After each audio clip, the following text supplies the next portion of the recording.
Welcome back to Success and Equity on BCTV. Do you need to fix your makeup? Just use the glare off my forehead. There it is. Oh, that's better right there. This morning, we're going to talk about something that impacts the entire nation, and that is death by suicide.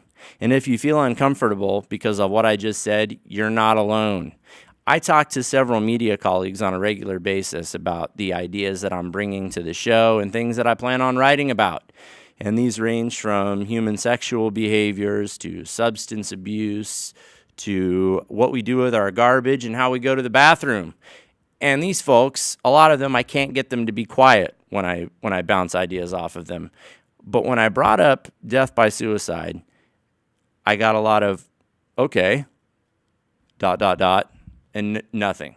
That was it. People don't want to talk about it.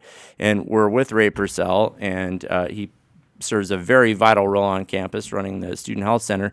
Why is it that people don't want to talk about it, and why is that contributing to the problem, Mr. Purcell? I love that question. And so it's a never simple answer. It is a societal taboo. Mm-hmm.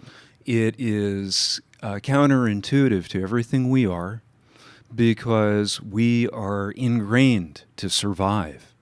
And so for a person to approach or consider suicide, they have to be in the absolute depths of pain and hopelessness. When you take a look at people's discomfort, that can come from their family, their faith traditions. Suicide can be stigmatized, particularly in the context of mental health problems, particularly since there's a tremendous overlay of depression and anxiety with suicide. Suicide is frequently perceived by people as being a failure. Sure, yeah. And so people very seldom come forward, but people who have suicidality, in other words, are considering suicide, frequently do reach out. They want people to know. And this is not uncommon. And you're right, they do want people to know. And part of that discomfort that we have, it might cause us to tune things or tune that out a little bit, like a child telling you a story that isn't very interesting. You're like, okay, very good. What'd you have for breakfast? Anything to get away from the discomfort of that conversation, and it can have pretty severe consequences. And you and I had the opportunity to hear a wonderful presentation by Jason over at Cal State Bakersfield, and he told us that their self-reporting student health survey indicates that 1 in 10 students has had a suicidal thought in the last year. And that's self-reporting, right? So that figure could be higher. Now, with 25,000 full-time equivalent students at Bakersfield College, that's 10%. We're talking about 2,500 students. That is not a small population group. The stunning figures that come down on suicide, if you go to the Center for Disease Control.gov website and you look at the top 2 mortalities or deaths from the age range of youth between the ages of about 15 to 24. Mm-hmm. Number 1, unintentional death, what we used to call accidents, and number 2 is suicide. The reason that it's the hot topic, Francis, is because it's preventable. Yeah. Yeah, unlike some types of cancer and other things, this is something that we can prevent. And it is an illness, like cancer or something else. And that's absolutely true. When people approach treatment for mental health problems and say, I don't know, I'd rather do this on my own.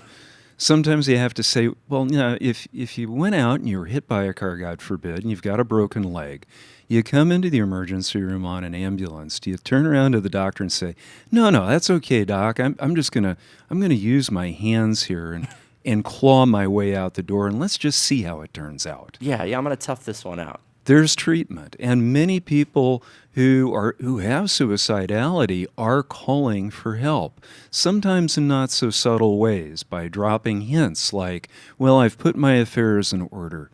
Things seem really down to me right now. There are times I wish I just wouldn't wake up in the morning. to the more glaring.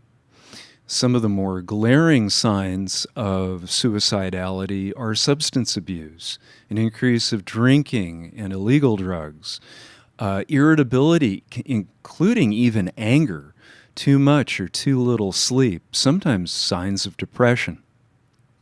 Yeah, and these are things that if we are empathizing with one another and remembering that we're all in this together, this human existence, regardless of what your religious beliefs are or what kind of family you're from, we are all in this together. And we do need to listen to each other and pay attention to each other and those warning signs. That's beautifully said. And anxiety and depression, even thoughts of committing suicide, are essential parts of the human condition until that time when it becomes just too big. It becomes the elephant or the gorilla in the room, and it consumes too much of your life and your experience. Yeah, and Ray, like other disease processes, are depression and anxiety, are they progressive? Can they be progressive?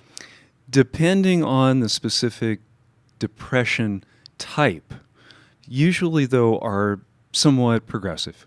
But generally speaking, with any illness, and I want to drive home this point, if you are feeling this way, if you're feeling depressed, if you're feeling anxious, if you're having thoughts of harming yourself, this is an illness. This isn't you being weak or not able to deal with your problems, and it happens to people across the spectrum. In preparing to talk to you about this, I was listening to something on NPR about a very wealthy community. And they had some youth suicides, very unfortunately. And a researcher visited the town, and what she discovered caused her to rethink her entire career, because she thought that these certain things, that there was a corollary between them and poverty or low-income families. And the fact was, that's just not true, folks. This can happen to anybody.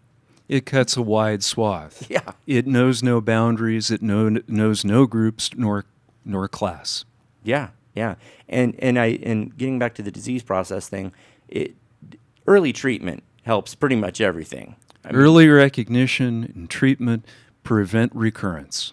So if you do hear a friend or a colleague, for that matter, or anyone, even a professor, if you hear them exhibiting some of these signs, well, I've got my affairs in order. Sometimes I wish I could just not wake up or disappear. What do you do? You seize the moment, and you have to decide your approach, and that's something people can prepare for.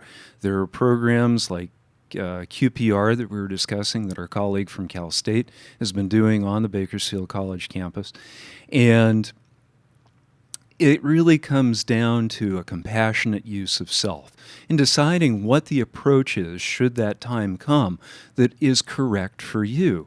Now, on one end of the spectrum, the correct approach might be, you've seemed very down lately. Are you at a place, or can we set aside a time that we can talk more about this?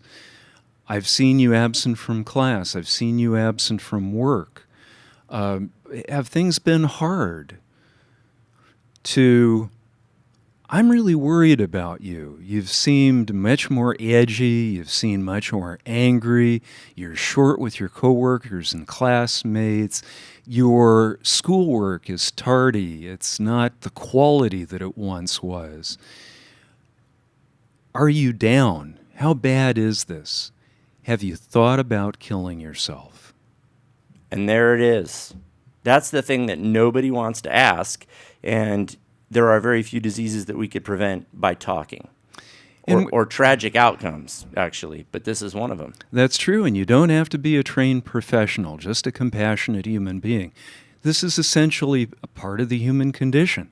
And so it's something that one way or another we have some common ground, and we can draw deep on that. And to further drive the point home, coming up next, we're going to have someone from the Vet Center in town who's going to talk about issues that veterans deal with. Folks who are combat veterans deal with these anxieties, these depressions, and sometimes suicidal thoughts. And this certainly isn't a matter of weakness, and it certainly isn't something to be taken lightly. We have a department in county government devoted to dealing with this. We have an office at the state level devoted to dealing with this problem. And we have really talented people like Ellen and Sonny Mueller with the Department of Kern County Mental Health who can help you get through this. And there are a lot of success stories, aren't there? Yes, absolutely, there are. This is something that is beatable. It might not feel like it if you're in the middle of it, but people get better all the time. In the middle of it and at its deepest point, it's horrible despair and unfathomable pain. Right, and sick logic, unfortunately, but there is help. Counterintuitive. It goes backwards. Absolutely. But caring for one another and looking out for each other is something that we can do to take control of this thing. And don't be afraid to ask. There's more harm that could come from it than not asking in a lot of instances. His name is Ray Purcell. He works in the Office of Student Health. And if you want to head over there, the Student Health Center, if you want to head over there for any sort of health issue, you're welcome to. Take advantage of it. It's part of the fees that you pay when you enroll. Coming up next, we're going to check in with an expert on veterans' health issues. That and much more coming up next on Success and Equity on BCTV.